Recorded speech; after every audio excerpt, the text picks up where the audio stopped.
Hi there, it's Kathy Cates and Melissa Hines from the Institute for Pelvic Health.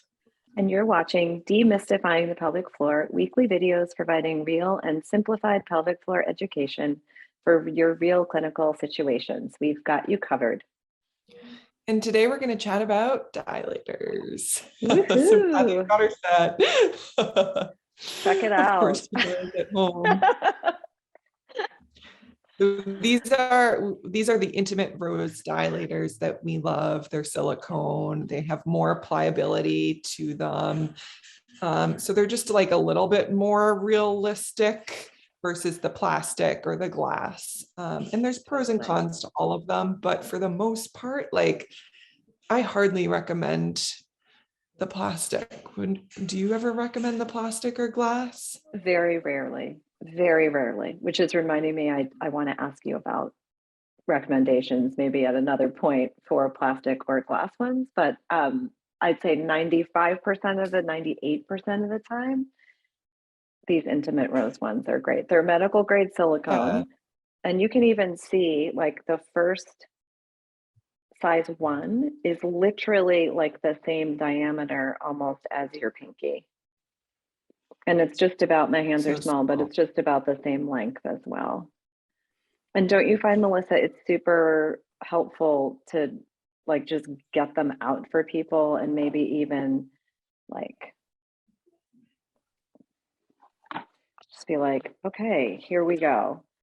Right. And just so people can see them. And so they see that it's not really like as scary as they maybe would have thought. Because don't you Yeah. think there's a lot of fear, I think, Yeah, around the colors dilators? help. When we pull these And out, patients are like, oh my gosh, this is like so less scary than the plastic one I was given, that's white and plastic. So totally. nice. And so, Melissa, let's talk about like when we might recommend dilator therapy for people. Yeah, so dilators would be used for a lot of the like high tone pelvic floor dysfunctions for both male, female, anyone that has pelvic pain, has difficulty with any sort of internal penetration. These are great. So usually we start with desensitization at the perineum or even more at that STP area. So a little bit more Yeah, lateral to the right. perineum, because a lot of people can't even tolerate anything at the vestibule. So Right. just getting them to hold the dilator and take Mhm. charge and start not even sometimes on like the thigh, like on the sit bone, Totally. and moving their Yes, medial is helpful, exactly. especially for anyone with sexual trauma or any history of Hmm.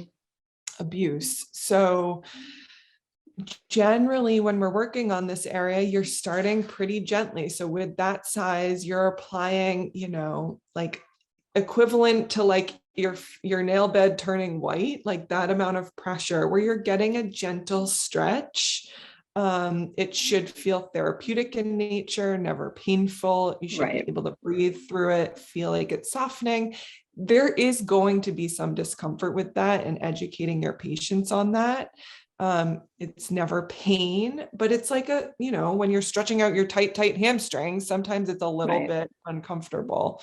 And there's Uh, really no other way to, you can't foam roll your pelvic floor muscles. There's not a lot, they're very challenging to stretch. And so dilators are really the best way what? that we have to do that. Yeah. So Yeah, you may only like tell your patient, like, I only want you to insert it, like, you're only going to insert it to this point initially. totally. Hmm. It's not about can you get the full dilator in. It's No, just you may need to work up to that, and telling the patient that, because they may feel like, oh God, I can't insert this whole thing, but you're still totally. getting a great stretch with just a little bit of it internal.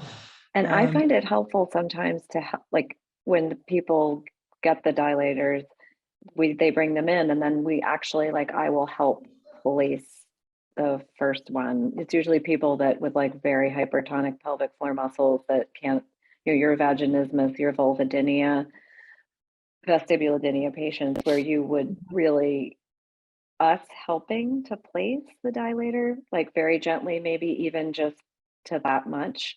It just provides a little bit of extra reassurance so that when they go home, they know that it's possible. Yeah. So usually we have patients work anywhere from 5 minutes, sometimes even less, to 10 minutes, like no more than 15, because these are muscles you can overstretch.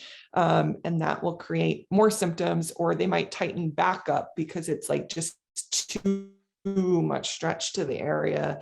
And then you pull it out and those muscles recoil. So anywhere between that. You can also educate your patient about like trying different areas.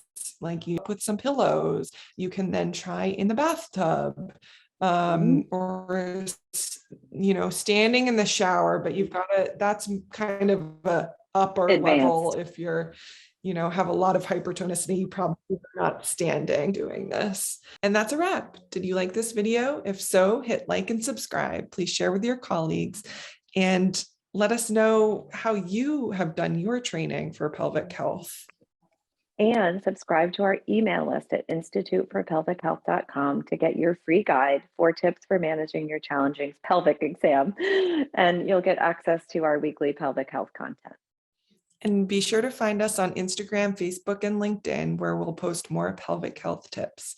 And we're thrilled to announce that we've launched Beyond the Kegel, the only interdisciplinary AANP accredited online course for NPs and CNM. So you don't have to take the time and energy Kathy did to find this training yourself. Beyond the Kegel is 6 modules packed with practical information that you most likely didn't get in your training.